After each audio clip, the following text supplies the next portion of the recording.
Hello and welcome to today's student CPD session. This is going to be an interesting one and it's quite a sensitive topic for a lot of people and is taking the media by storm at the minute. So it seems appropriate that we spend a little bit of time looking at spelling strategies.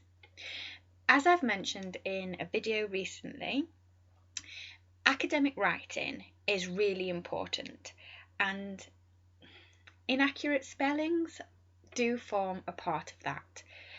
But I, for one, really struggle to be able to spell every word correct all of the time, and I'm an English literature specialist. So if I struggle, I know there are people out there that find this hard too. Today I'm going to be taking you through 4 different strategies that you can use that hopefully you will find useful, and share hopefully a little bit of practice that I've used over my years to prepare myself to be as academic in my writing as I can be, but also stop myself from making some fairly silly and common mistakes. But be assured, you're not alone. If spelling is something you find hard, you are very much in with the crowd.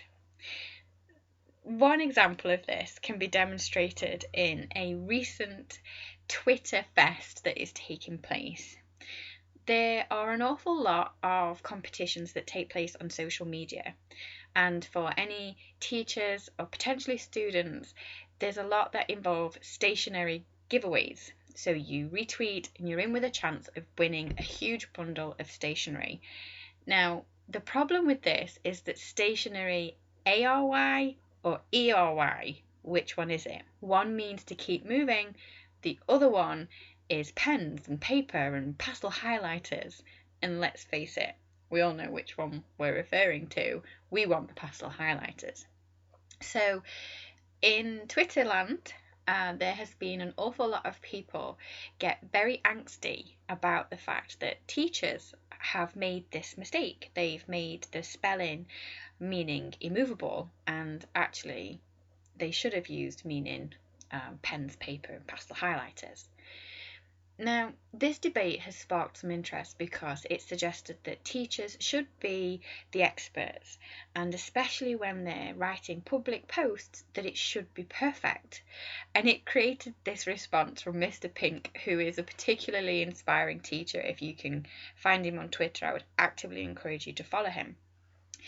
Teachers sometimes spell stuff wrong. Get over it.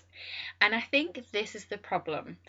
Everybody struggles with spelling at some stage, and there's nearly always a reason. Rush, pressure, mind blank, there's a bunch. So let's have a look at some spelling strategies that might help you along your way to improving your academic writing.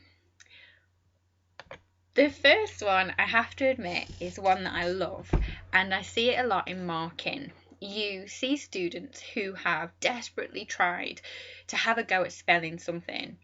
They got to a point where they realised that they simply can't get the word. It doesn't look right. And how often have you done that? You've written it down because actually you need to see if it looks right. So what did they do? They abandoned ship. So instead of, I was very successful. Wait, how do I spell successful? Okay, I can't do it. I did very well. And immediately the message has stayed the same, but there's a little bit of disappointment. Now, this is a useful strategy that you can employ, but not necessarily foolproof. And what about if you need to use successful? In the previous video on academic writing, I spoke about how synonyms, alternative versions, are not always accurate representations of your meaning, so you must use them with caution. Let's move on. Let's have a look at another one. We can always hope that Spellchecker is going to pick up on our mistakes. So there I was planning my session when. Now in this instance you've got the blue squiggly line because the system, the bot in your laptop has realised, oh no, they didn't mean that, they mean this, and quickly tried to replace it. Now this is excellent, and I would encourage, if you're writing formal emails, is often to use either a word system or maybe even online. In fact, bear in mind, people have made huge amount of monies creating software such as Grammarly to check your grammar.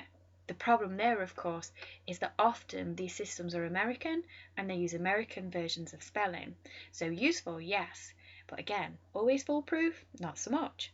Also, how many of you get to type in exam scenarios, and if you're going to be checked for your accuracy of writing, Spellchecker in theory should be removed. Strategy number 3 is old school, using a dictionary, and these should be available in most classrooms in physical format, but again, they're very easily accessible online. OED has an online system where you can start typing the word.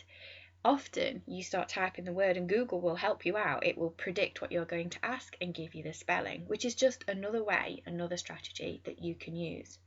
The problem here, of course, is one that I hear frequently, is what if you don't know what it begins with? The English language is complex. How do you spell pneumonia? Do you hear the P? What about knocking? Do you hear the K? It's very difficult to assume that you're going to be able to look it up. So, again, one additional strategy, but you've started to see that you need more than one. The last one today, it's only a short clip today, is to know your enemies. Now, this for me is perhaps the most important and the most useful, because it's where you can build upon your arsenal of spelling and make sure that you're prepared. These are some common issues, and they demonstrate a variety of different ways that you can learn difficult spellings, but these are the ones that are appropriate to myself, and you're going to need to know where your enemies are and think of strategies that you can use. Okay, so let's go through each of these. Affect and effect. Oh my goodness, how often do you think, which one is it? Now, the way that I came up with remembering this is that you can affect the effect. You can change the result. And you'll notice this is the geek moment for me. Affect alphabetically comes before effect. So the sentence is always, you can affect the effect. You can change the result. You can't result the change. So that's one way that I remember it. Are there patterns that you can notice in words that you find difficult to spell, or words you regularly get confused? Maybe that could work for you. Another one, when we start to think about the way that these words are formed, this is one I've heard on a number of occasions. It is necessary, 1 collar, 2 sleeves. Successful, 2 collars, 2 sleeves. It's necessary to wear your shirt with 1 collar, 2 sleeves. Again, having that visual image can often help appreciate what you're doing, whereas it's successful to wear your shirt, not so much. It doesn't work. Another way, and again, depending on how useful you find this strategy, because when I was younger, I used to find this word so hard. So someone taught me, Betty eats cake and Uncle sells eggs, and it stuck. I learned that when I was maybe 5, and I'm much older than that now, and it's still there. So again, maybe you could come up with a mnemonic for yourself. Another one, maybe more appropriate to the business or law or politics students, is parliament. When we speak, we say it so quickly that you don't hear the middle part. But again, my history teacher, back when I was in year 8, taught me about Liam, who sits in Parliament. Now, oddly enough, my teacher at the time named Liam a parrot. And so, again, I have that very visual memory of Liam as a parrot sat in Parliament. And that, again, can be useful. Make it unusual. Think about something that sits within a word. And lastly, independent. The amount of times that I've seen independent spelt with an A in the middle or independent at the end. The way I remember this one, independent means by yourself. And so I noticed that in the word you have got E's all the way through. It's in D, pen, de ent at the end of it. The word independent is independent of any other vowels after the I. They're all E's. So that again is just another strategy. One of the things that we use a lot is our patterns. So the more you create these the synapses between your brain, the more it will cement in your mind and it becomes part of muscle memory. So have a look at a recent piece of your work. What are your problem spellings? Make a list of realistically 10, and then see if you can use any of the strategies that I've identified in this last slide to come up with ways to remember them. Are there patterns? Are there ways that you can visualize it? Is there a mnemonic? Can you add another word so that you always remember how it sounds? Or is there anything linking the spelling of the word and the type of representation that it is, what it actually means?